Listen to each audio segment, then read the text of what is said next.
during a lot of years, so I'm not speaking about just Biden, but those time was Obama, then President Obama, then President Trump, then President Biden, now the President Trump, and God bless, now President Trump will stop him.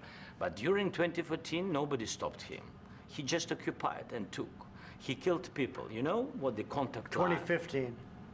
2014. 2014 and 2015. 2014. Yeah. So I was not here. Yeah, but That's exactly but, right. Yes, but during 2014 till 2022, the situation the same. The people are been dying on the contact line.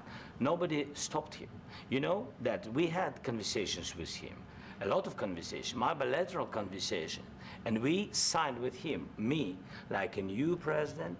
In 2019, I signed with him the deal. I signed with him, Macron and Merkel, we signed ceasefire. Ceasefire. All of them told me that he will never go. We signed him with gas contract. Yes, but after that, he broken this ceasefire. He killed our people and he didn't exchange prisoners. We signed the exchange of prisoners, but he didn't do it. What kind of diplomacy, JD, you are speaking about? What do you mean? I'm talking about the kind of diplomacy that's going to end the destruction of your country. Yes, but if you Mr. President, with respect, I think it's disrespectful for you to come into the Oval Office and try to litigate this in front of the American media. Right now, you guys are going around and forcing conscripts to the front lines because you have manpower problems. You should be thanking the president for trying to bring an end to this conflict. Have you ever been to Ukraine that you say what problems we have?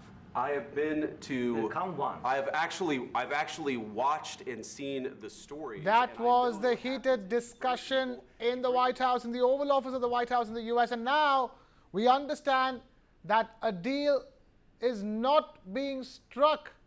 No peace deal in Washington. That's the big story emerging after that heated argument between US President Donald Trump and Ukrainian President Zelenskyy. Trump, in fact, in a statement, has said, and I quote, "We had a very meaningful meeting in the White House today.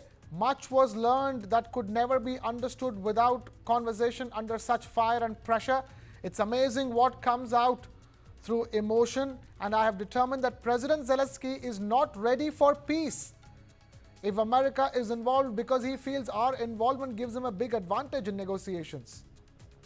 I don't want advantage, I want peace. He disrespected the United States of America in its cherished Oval Office. He can come back when he is ready for peace."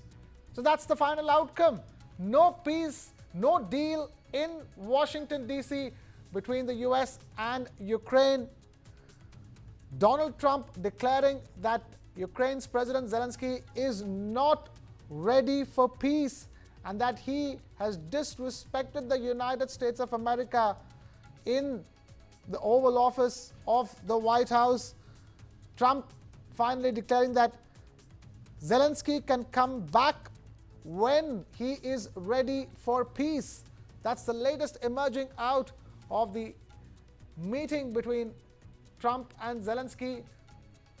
And before they could go to sign that minerals deal, huge argument breaking out in the full glare of cameras with American media inside the Oval Office of the White House. J.D. Vance, the Vice President, and Trump, the President, both rebuking Zelenskyy, telling him to be thankful to the U.S. for all the help it's been providing so far.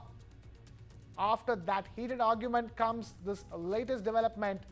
No deal in Washington, no peace deal in Washington. Trump declaring that Zelenskyy is not ready for peace. So that minerals deal has not gone through, a deal which is of huge importance to both Ukraine and the US. US looking to strike the deal with Ukraine to reduce its dependence on those very minerals and rare earths on which China has a dominant position. US looking to lessen its dependence on China for those minerals and rare earths by striking this deal with Ukraine. But Ukraine looking for security guarantees and military aid